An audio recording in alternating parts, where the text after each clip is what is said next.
Hello everyone, this is Dr. Anjana from Global Institute for Competitive Exams.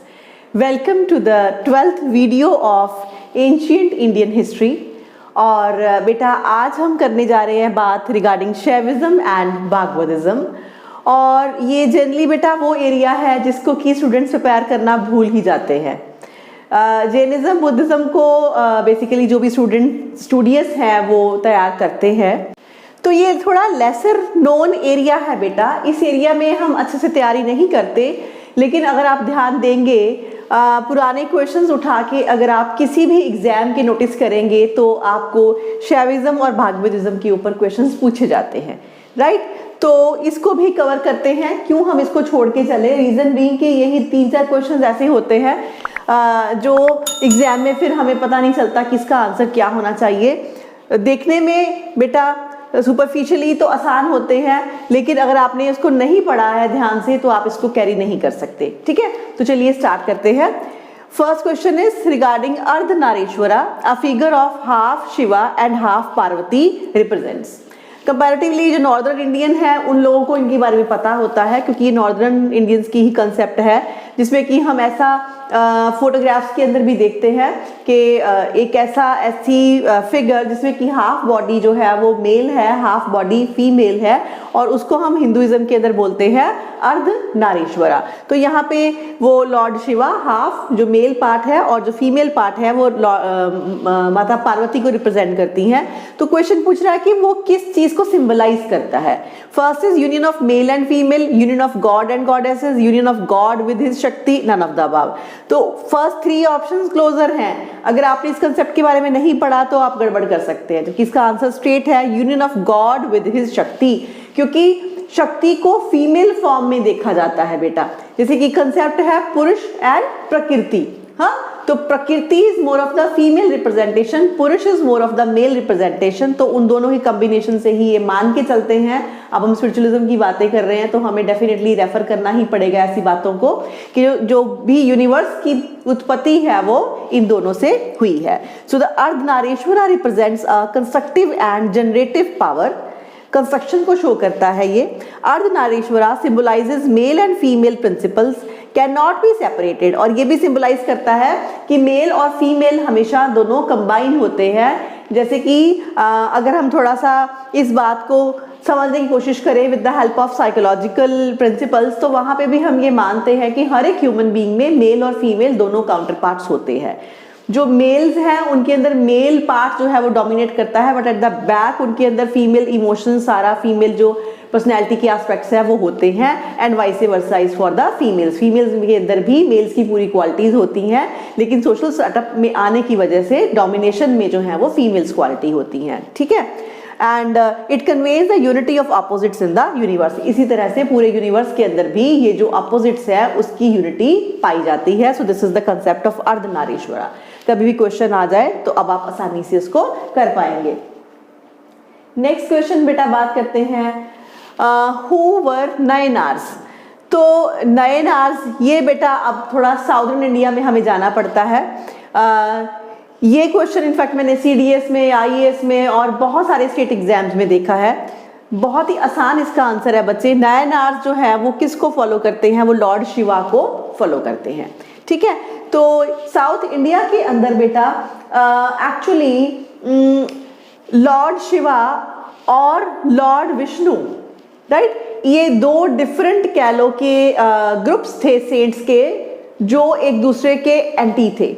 एक group था जो मानता था कि लॉर्ड शिवा ही है जो कि क्रिएटर है, दूसरा ग्रुप था वो मानता था कि जो लॉर्ड विष्णु है वो क्रिएटर है, राइट। तो जो लॉर्ड शिवा के फॉलोअर्स हैं, जो सेंट लॉर्ड शिवा को मानते हैं, उनको बोलते हैं हम नायनार्स, और जो लॉर्ड विष्णु को मानते हैं बेटा उनको हम बोलते हैं अलवर्स। ये 2 नाम आपने याद रखने हैं, ये क्वेश्चंस में बहुत बार आते हैं बेटा, अलवर्स एंड नायनार्स, राइट।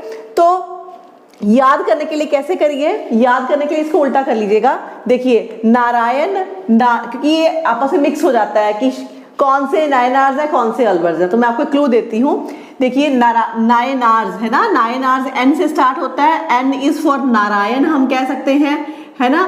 तो बेटा नारायण एक्चुअली हम सभी आई थिंक नॉर्दर्न इंडियन है यहाँ पे, जितने भी मेरी वीडियोस देख रहे हैं, तो सबने जो भी आपके माइथोलॉजिकल सीरियल्स हैं, है ना, रामायण महाभारत सब देखी है। तो वहां से समझिए कि नारायण, है ना, नारायण वैसे हम किसको बोलते हैं, लॉर्ड विष्णु को बोलते हैं, लेकिन यहाँ पे उल्टा समझ लीजिएगा। नयनार्स, वैसे N is for Narayan, Narayan is for Vishnu, लेकिन यहाँ पे हमने उल्टा समझना है कि नयनार्स किसके फॉलोअर्स है, लॉर्ड शिवा के। क्योंकि मैंने ये पाया है अक्सर कि अलवर और नयनार्स के बारे में अगर किसी स्टूडेंट को थोड़ा बहुत पता भी है तो वो रिटेन नहीं कर पाते कि कौन से अलवर्स हैं, कौन से नयनार्स हैं। नयनार्स लॉर्ड शिवा के फॉलोअर्स हैं, अलवर्स लॉर्ड विष्णु के फॉलोअर्स हैं, जबकि एन नारायण जो है वो किसके लिए जाता है, लॉर्ड विष्णु के लिए, पर हमने इसको अपोजिट करके याद करना है। तो नयनार्स कौन थे, Nayanars were a group of 63 poet saints living in Tamil Nadu the 3rd to 8th century AD या CE, कॉमन एरा एक ही बात है, who were devoted to the Hindu god Shiva. The names of Nayanars were first compiled by Sundarar. Right, समझ आ गया। बड़ा simple question है, बहुत सारे एग्जाम्स में आता है, या तो किसी को पता ही नहीं इसके बारे में, या पता है तो वो रिटेन नहीं कर सकते। तो अलवर और नायनार्स दो आपके ग्रुप्स थे साउथ इंडिया में, और 3rd to 8th सेंचुरी ही अराउंड AD इनका टाइम पीरियड है, जिनमें बहुत ज्यादा कॉन्फ्लिक्ट हुई है इस चीज को लेके। राइट, दोनों एंटागोनिस्टिक ग्रुप थे, दूसरे के अपोजिट थे। Alvars followers of Narayana, that means की Vishnu, lord Vishnu, and Nayanars followers of lord Shiva. Right, तो बस इतना ही आपने याद रखना है और we are going to be safe अगर कुछ ऐसा क्वेश्चन आ जाए।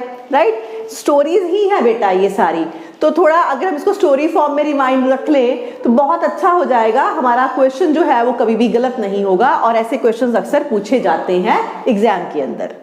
Next question, according to ancient Indian cosmogonic ideas, the sequential order of the cycle of 4 epochs or yugas is द्वापर, कृता, त्रेता, काली। हाँ, तो ये तो बेटा ऐसा क्वेश्चन है जिसके बारे में हर आम इंसान जिसने हिस्ट्री पढ़ी या नहीं पढ़ी अक्सर बात करता है। कैसे कि अरे भाई घोर कलयुग आ गया, कलयुग आ गया, पाप तो बढ़ना ही है, ऐसे शब्द हम अक्सर अपने आसपास सुनते हैं, तो याद करना बहुत ही आसान है।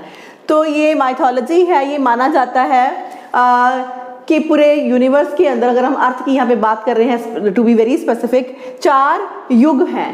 राइट, तो सतयुग, सतयुग को हम कृता भी बोलते हैं, उसके बाद त्रेता, उसके बाद द्वापर एंड काली या कलयुग, और फिर 4 बेसिक इपोक्स हैं, और कह देते हैं कि it is going to be ended with घोर कलयुग। ठीक है, वो हम आगे फर्दर ऐड कर लेते हैं।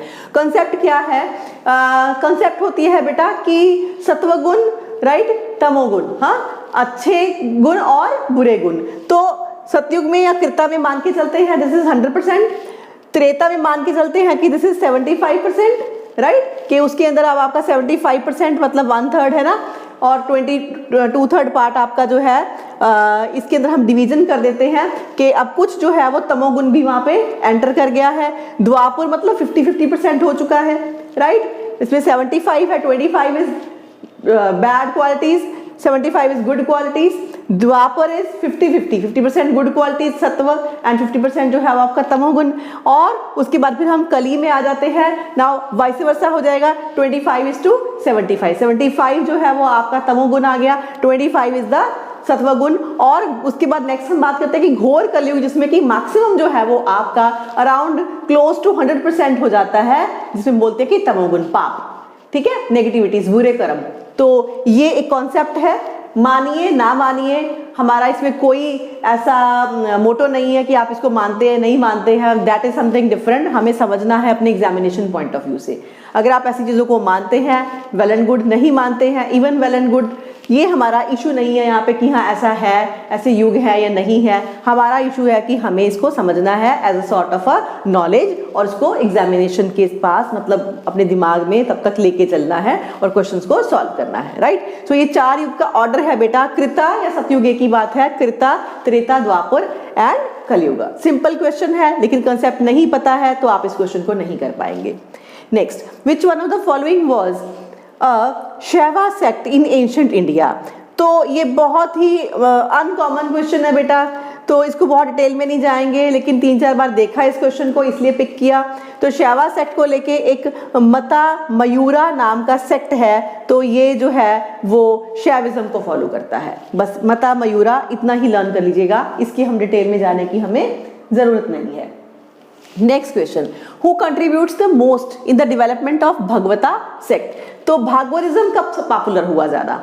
कौन सा आपकी ऐसी डायनेस्टी थी, कौन सा ऐसा पीरियड था? स्ट्रेट वे याद रखिएगा, गुप्तास के टाइम पे वैष्णविज्म, भागवतिज्म या वैष्णविज्म एक ही बात होती है, वो ज्यादा जो है वो फॉलो किया गया। क्यों, कैसे, ये सब अभी हमने गुप्ता इंपायर करना है, तब उसके अंदर आपको इसकी क्लैरिटी हो जाएगी बेटा। नेक्स्ट क्वेश्चन है, द ओरिजिन ऑफ भगवता रिलीजन वॉज, ओके, तो भागवत रिलीजन कौन से जो कह लो कि अवतार है या भगवान है, किस रूप के साथ जो है वो एसोसिएट होता है origination? That is with Lord Krishna. Lord Krishna जो है वो बहुत ज़्यादा एज अ गॉड जो है वो उनको फॉलो किया गया था गुप्तास के टाइम पीरियड से, और भागवतिज्म जो है वो बहुत प्रोमिनेंट रिलीजन बन के निकला था। Which of the following epic has primarily mentioned Krishna, son of Devaki?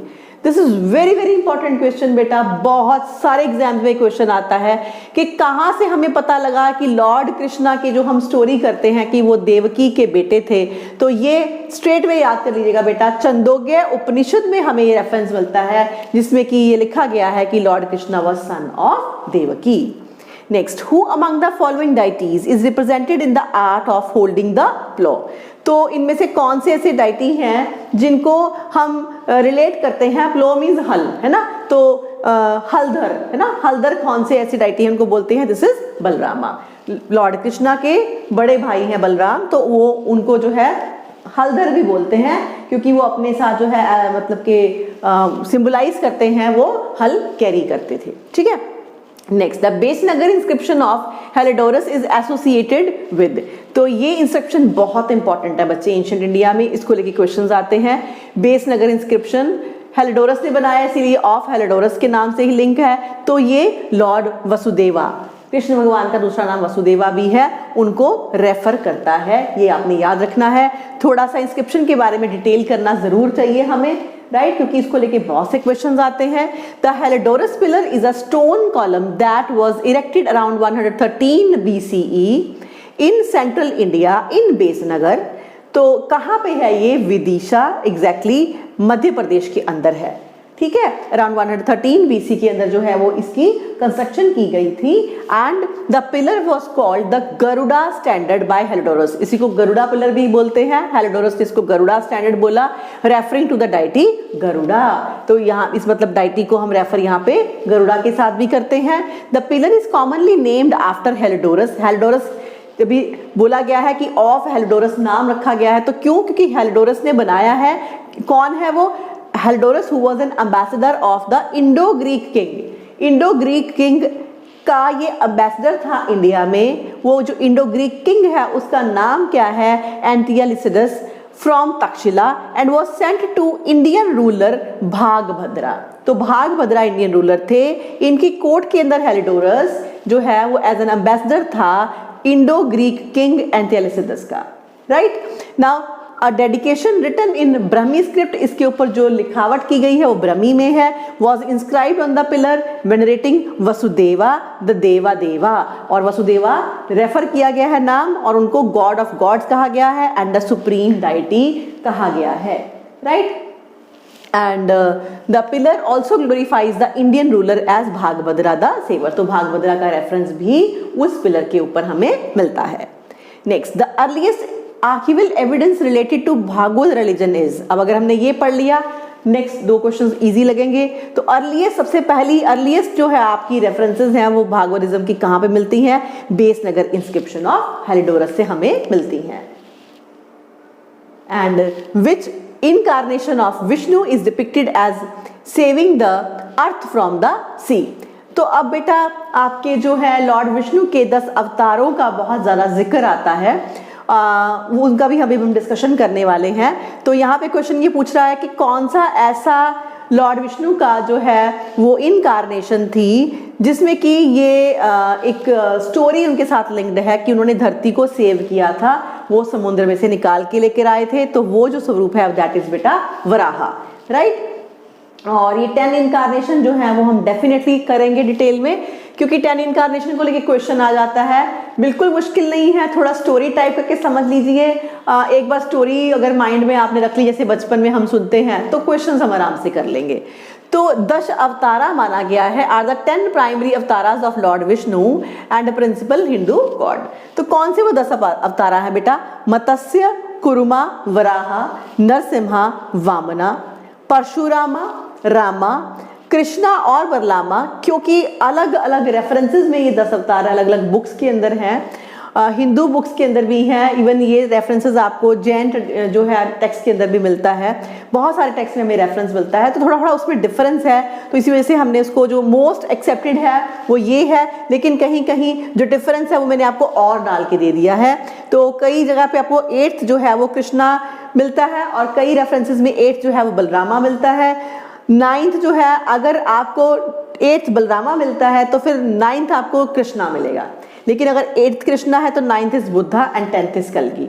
बिल्कुल कंफ्यूज मत होइए, ये series most acceptable one. Parashurama, Rama, Krishna, 9th is Buddha, 10th is कल्कि, और ये बहुत कम जो है वो रेफर की जाती है, क्योंकि ऐसा भी है, इसी वजह से मैंने और के साथ आपको दे दिया। तो मत्स्य, कुरु, वराह, नरसिंह, राइट, ये 4 अवतार आपके। तो ये तो आपकी एक तरह से थोड़ा एनिमल फिगर्स के अंदर ही है, नरसिम्हा इन बिटवीन है, फिर वामन, परशुराम, ये सारे ऑब्वियसली आपके ह्यूमन फॉर्म के अंदर है, ठीक है। अब ये जो मत्स्य, कुरु, वराह की स्टोरी आपको नहीं पता होती बिल्कुल भी, और बिना स्टोरी के याद करना मुश्किल होता है, तो उस पॉइंट ऑफ व्यू से कुछ मैं आपके लिए एक्सप्लेनेशन यहाँ पे ऐड करती हूँ। So all avataras have appeared except one. हाँ, सबसे इंपॉर्टेंट चीज यहाँ पे क्वेश्चन आता है कि which of the following avatara is to be found, अभी येट टू कम, कौन सा है अभी जिन्होंने अवतार लेना है। तो this is the 10th one बेटा, कल्कि। सो ऑल अवतारास हैव अपीयर्ड, सभी अवतार हो चुके हैं एक्सेप्ट कल्कि, who will appear at the end of the Kaliyuga. ये माना जाता है कि कलियुगा के एंड में जो है वो कल्कि अवतार होंगे। सो थोड़ी स्टोरी। फर्स्ट, मत्स्य क्या है बेटा? इज अ फिश अवतार। तो वो किस फॉर्म के अंदर थे? फिश की फॉर्म में थे of Hindu god Vishnu. Matsya may be depicted as a giant fish, often golden in color, or anthropomorphically with the torso of Vishnu connected to the rear half of the fish. मतलब कि upper part थोड़ा सा refer करता है जैसे कि human body, और जो लोअर पार्ट है that is with the fish. तो मत्स्य का मतलब ही फिश होता है। तो ये जो अवतार है वो फिश की जो है फॉर्म के अंदर था। ज्यादा डिटेल में जाने की जरूरत नहीं, इतना सिंबलाइज करना, मत्स्य का मतलब फिश सिंबलाइज कर लेंगे हम, इसी से हमें लर्न करने में आसानी हो जाएगी, right. Second is Kurma. Kurma is an avatara of Hindu god, it is synonymous with Akupara. Akupara the world turtle. So Kurma मतलब होता है टर्टल, कछुआ, ठीक है, सपोर्टिंग द अर्थ। तो अर्थ को जो है वो सपोर्ट करता है, कुर्मा मतलब कछुआ, right. Third is Varaha. Matsya, Kurma, Varaha. Varaha क्या होता है? Is in the form of boar, मतलब कि हम क्या बोलते हैं, जंगली जो सुअर होता है ना, that is bore. Now Varaha is the most commonly associated with the legend of lifting the earth, that is personified the goddess Bhudevi out of the cosmic ocean. इसके ऊपर पीछे जैसे हमने क्वेश्चन देखा कि वराहा अवतार को ही सिंबलाइज करते हैं, भूदेवी मतलब अर्थ, अर्थ को सेव किया था, जो आपका कॉस्मिक ओशन है उसमें से जो है वो निकाल के लाए थे। This is the mythological concept. Fourth is बेटा नरसिम्हा। ये थोड़ा आपने सीरियल्स के अंदर भी जो माइथोलॉजिकल सीरियल्स आते हैं उसमें देखा होगा।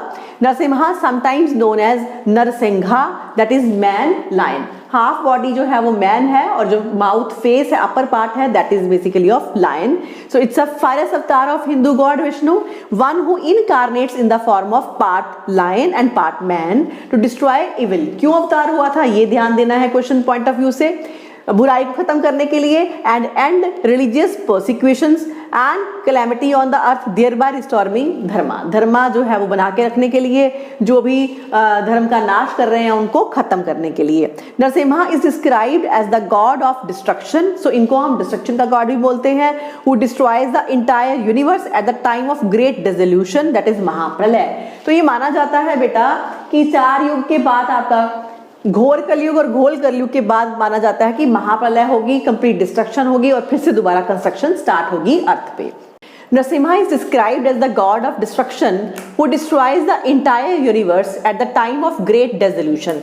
तो ये माना जाता है कि 4 युग, उसके बाद घोर कलयुग के बाद डिस्ट्रक्शन होगा, महाप्रलय होगी और फिर से दोबारा स्टार्ट होगा लाइफ जो है वो धरती पे। इसी वजह से इनको काला या महाकाला भी बोलते हैं। Alongside Narasimha is also described as god of yoga. ये रेफरेंसेज है बेटा क्वेश्चन के लिए, इसलिए मैं आपको बता रही हूँ। तो डिस्ट्रक्शन के लिए भी माना जाता है, इसके साथ साथ योगा के साथ भी इनको थोड़ा लिंक किया जाता है। In the form of yoga Narasimha बोला जाता है इनको। एंड तीसरा जो है आपका, Narasimha is known primarily as a great protector भी माना जाता है, क्योंकि इविल को खत्म करते हैं। वो specifically defends and protects his devotees from evil. तो ये सिंबल्स याद रखने हैं आपने। The most popular Narasimha mythology is the legend that protects his devotee Prahlada. तो इनका जो स्टोरी है वो कौन सी ज्यादा पॉपुलर है कि इन्होंने भगत प्रहलाद को जो है वो बचाया था, एंड डिस्ट्रॉयज प्रहलादास डेमोनिक फादर। और इनके पिता जो प्रहलाद के थे वो एक राक्षस थे और दानव थे, दैट इज हिरण्यकश्यप। तो हिरण्यकश्यप को जो है वो मारा था। ये एक स्टोरी जो है वो इस अवतार के साथ लिंक्ड है। 5वें अवतार पे आते हैं। This is वामना। वामना का मतलब है बेटा ड्वार्फ, मतलब कि ये ह्यूमन अवतार है लेकिन बहुत ही ज्यादा शॉर्ट स्टेचर थे, बहुत ही ज्यादा छोटा कद था। So originating in the Vedas, Vamanas is the most commonly associated with Hindu epics and Puranas, with the legend of taking back the 3 worlds that is collectively referred to as Triloka from Asura king Bali in 3 steps to give back to Indra। तो इन्होंने जो है 3 अपने पग बोलते हैं हिंदी में हम उनको, 3 स्टेप्स के अंदर पूरी जो हम 3 त्रिलोक बोलते हैं, धरती आकाश पताल, उसको मेजर कर दिया था। तो एक लिंक है इनका, और कौन से किंग के साथ जो है इनका वो स्टोरी है, ठीक है, वो आपका जो लेजेंड है दैट इज असुरा जो है वो आपको सारा मतलब कह लो कि किंग बाली के साथ जो है इनका यहाँ पे कनेक्ट हुआ, और बाली से फिर इन्होंने बोला कि मुझे दान में दो, और 3 जो है स्टेप्स मुझे सिर्फ जो है वो चाहिए, उतनी स्पेस चाहिए। और एक्चुअली वो 3 स्टेप्स के अंदर क्या स्पेस ली, इन्होंने तीनों लोगों को जो है वो कवर कर दिया, राइट। तो ये एक स्टोरी है इसके साथ जुड़ी हुई है। So king Bali in 3 steps to give back to Indra, and he is youngest among Adityas sons of Aditi and sage Kashyapa. तो अदिति जो है वो हम मानते हैं देवताओं की माता है, तो उनके जो है ये एक तरह से जो अवतार है वो यंगेस्ट जो है सन के फॉर्म में इन्होंने अवतार लिया था। तो ये स्टोरी जो है वो 3 steps की लिंक्ड है, और वामना मतलब कि शॉर्ट ड्वार्फ मैन है, तो ये लॉर्ड विष्णु का 5th अवतारा है। इस फॉर्म में थोड़ी सी स्टोरी याद कर लेनी है हमें, ताकि हमें ये याद हो जाए। नेक्स्ट 6 इज बेटा परशुरामा। इनका जिक्र हम रामायण में भी देखते हैं। He is believed to be one of the Chiranjivis, long lived ones और इमॉर्टल वंस। इनको इमॉर्टल भी समझते हैं कि अमर हैं। Who will appear at the end of Kaliyuga, कि दोबारा फिर से आएंगे। To be the guru of Vishnu's 10th and the last incarnation, कल्कि। जब कल्कि अवतार होंगे तो उनके गुरु बनेंगे।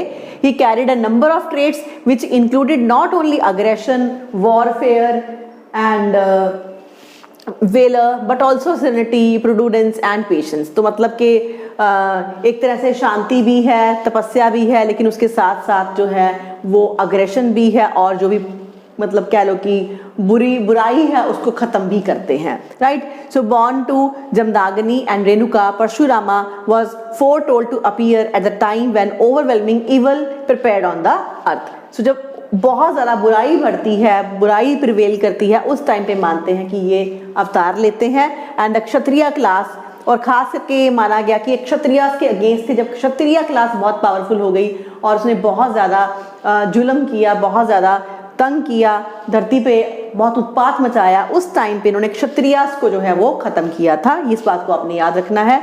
And with weapons and powers had begun to abuse their power, take what belonged to others by force। जब क्षत्रिय ने ये सारी प्रॉब्लम्स करना शुरू की, and tyrannize people, लोगों को तंग किया। He corrected the cosmic equilibrium by destroying the Kshatriya warriors 21 times। 21 times जो है एक क्षत्रिय को जब उन्होंने बहुत ज़्यादा प्रॉब्लम क्रिएट की तो उनको खत्म कर चुके हैं, ऐसा मैथोलॉजिकल जो है वो हमें रेफरेंस मिलता है। और he is present in the Ramayana due to conflict with Rama, the patronise of the Ramayana over lord Shiva's broken बो।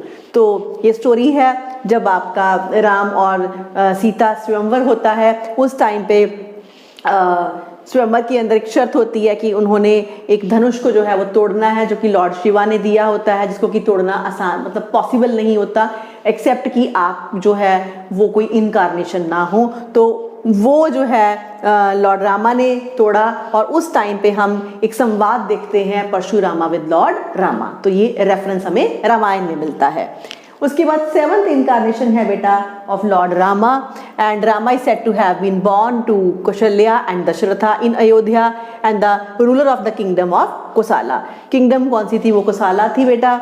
ये मैं कवर नहीं कर रही हूँ क्योंकि बीइंग नॉर्दर्न इंडियंस हम सबको, चाहे हम किसी भी रिलीजन के क्यों ना हो, हमें लॉर्ड रामा और लॉर्ड कृष्णा के बारे में पता होता है, तो इस वजह से मैं इनको डिटेल में कवर यहाँ पे नहीं कर रही। और लॉर्ड बुद्धा हमने पूरा का पूरा चैप्टर ही कवर कर लिया है, इसको कवर करने की भी यहाँ पे एक्सप्लेनेशन में जरूरत नहीं है। And the last 10th one is कल्कि। इनके बारे में थोड़ी बात करते हैं।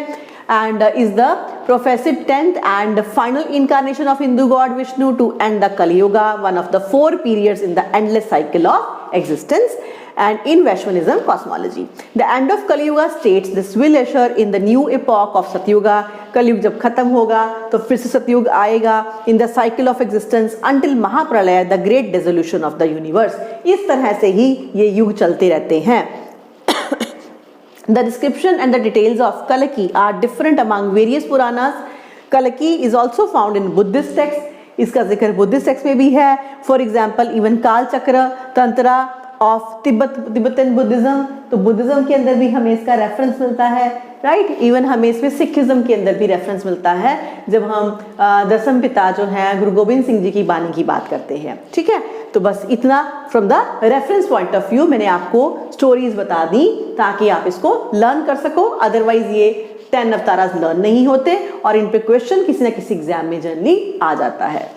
देन बेटा 12th question, which of the following gives equal importance to gyan karma bhakti as the means of liberation. तो इसमें से कौन सा ऐसा टेक्स्ट है जो तीनों को इक्वल इंपॉर्टेंस देता है? And this is Bhagavad Gita, right. Next, the Rath Yatra at Puri is celebrated in the honour of Hindu deity. ये आई थिंक पता भी होगा, नहीं पता तो अब देख लीजिए, लॉर्ड जगन्नाथ, राइट। तो लॉर्ड जगन्नाथ की जो है वो हर साल पुरी के अंदर रथ यात्रा निकलती है। 14th question, Kumbh Mela at Nashik is held on which of the following river. तो नासिक के अंदर कौन सी रिवर है बेटा? गोदावरी रिवर। थोड़ा सा कुंभ मेला को पढ़ लेना चाहिए, और खास करके जब करंट के अंदर हो तब तो आपको तैयार करके ही जाना है। बेसिक एक्सप्लेनेशन है, Kumbh Mela is a major pilgrimage and festival in Hinduism. It is celebrated in a cycle of approximately 12 years, हर 12 साल बाद आता है, टू सेलिब्रेट एवरी रेवोल्यूशन। और किसको फोकस किया जाता है, किसकी रेवोल्यूशन को फोकस किया जाता है? ये क्वेश्चन है इंपॉर्टेंट, बृहस्पति जुपिटर की रेवोल्यूशन को फोकस करते हैं। एंड एट 4 रिवर बैंक जो है हमारी पिलग्रिमेज साइट है। फर्स्ट इज इलाहाबाद, प्रयागराज भी बोलते हैं। वहां पे क्या है? गंगा यमुना सरस्वती तीनों रिवर्स का कन्फ्लुएंस है, राइट, संगम है। हरिद्वार गंगा के किनारे, नासिक रिवर गोदावरी, और उज्जैन रिवर शिप्रा। तो ये रिवर्स का नाम और 4 प्लेसेस का नाम आपको याद रखना है, राइट। सो ये हमारा आज का लेक्चर है। इसमें प्रोमिनेंट क्वेश्चंस भगवदिज्म और शैविज्म के हमने डिस्कस कर लिए, इसको आप तैयार करिए बेटा। तो अब बेटा कंटिन्यू करेंगे एंशिएंट इंडिया को, और नेक्स्ट वीडियो में मैं लेके आऊँगी अपना, इसके साथ अब हम 16 महाजनपदास के साथ जो है वो कंटिन्यू करेंगे, और बहुत ही सिस्टमेटिकली बेटा मैं एंशिएंट इंडिया कवर करूंगी, और कुछ भी बिल्कुल इस बार मैं गैप नहीं करूंगी आपकी पढ़ाई के लिए, जो कि आप जनरली पढ़ते हुए कर सकते हैं, ठीक है। तो कंटिन्यूएशन में एग्जैक्टली हर चीज from the examination point of view जो क्वेश्चंस पूछे जाते हैं हम कंप्लीट कवरेज करेंगे एंशिएंट इंडिया की, और आप अच्छे से पढ़ते जाइए। और कुछ भी अगर आपको इशू है, कुछ आप समझना चाहते हैं, या कोई एरिया आपको लगता है कि ज़्यादा टफ है, कोई स्पेसिफिक अगर आपकी इश्यूज हैं तो आप मुझे वो बता सकते हैं, राइट। मैं डेफिनेटली इसको कवर करूंगी, और प्लीज़ वीडियोस को शेयर ज़रूर करिए। और डेफिनेटली मैं थैंक्स सबसे पहले कहूँ उन लोगों का, उन स्टूडेंट्स का जो बहुत अच्छे से मेरे साथ तैयारी कर रहे हैं, चैनल को सब्सक्राइब भी किया है, और टाइम टू टाइम वो मुझे व्हाट्सअप भी करते रहते हैं। So thank you so much बेटा, उससे मेरी मोटिवेशन बढ़ती है। और बाकी बेटा हो सके तो इसको शेयर करिए ताकि और स्टूडेंट्स भी जो हैं वो इन सब चीज़ों से फ़ायदा ले सकें, ठीक है। तो मिलते हैं नेक्स्ट वीडियो में जल्दी ही। Till then thank you so much.